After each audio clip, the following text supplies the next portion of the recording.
Hi, this is Kelly from Kelly's Corner, and today we're going to talk about our mental health, which most of the time is very connected to our physical health. We want to make sure that we're getting enough sleep, we're eating okay, we're exercising a bit, and we're keeping up with all of our medical appointments, dentist, PCP, any specialists, and if you have behavioral health providers, then that you're keeping up with those appointments as well.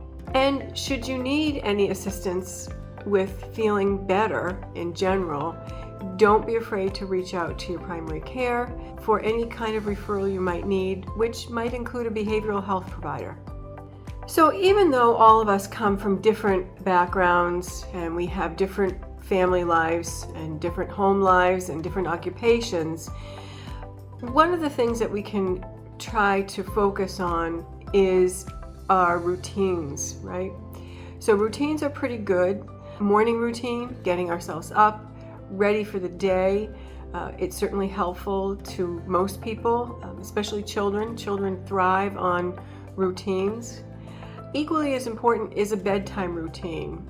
There's a lot of talk about, not watching television or having any kind of screen time before going to bed. And you'll see different advice out there between 1 hour to 3 hours. Before you go to bed, you shouldn't have any screen time.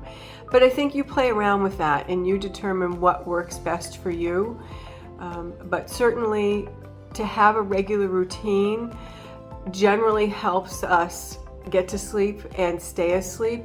And getting sleep is really important. It's the way our body rejuvenates itself. It's needed. We need to get sleep. And again, that's different for everybody. I think that there's lots of information out there. You can certainly ask your PCP what's a reasonable amount of sleep. I don't think that it has to be a hard and fast rule, but rather a range. And this is important for children as well as adults.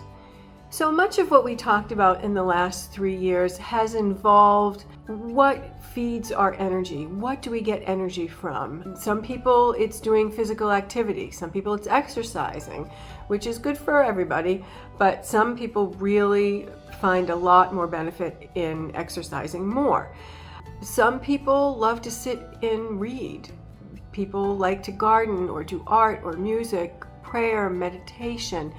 All of these things that we've been talking about, which helped us sort of stay in the present moment during the pandemic years, still hold true for regular life. I mean, these are still really good things to think about. Improving our relationships if we can, reaching out to others, communicating to others about our needs, and listening to their needs. All that stuff is super important in helping us achieve a more fulfilled life and to have better mental health.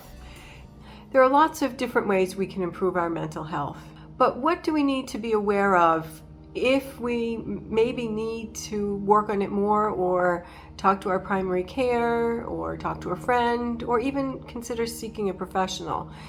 And those signs are, lack of interest. Do you have any interest in what's going on around you? And do you find yourself isolating from other people?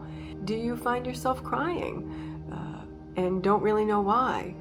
I think that there are lots of life changes that we all go through, and it's perfectly healthy to have a lot of those reactions.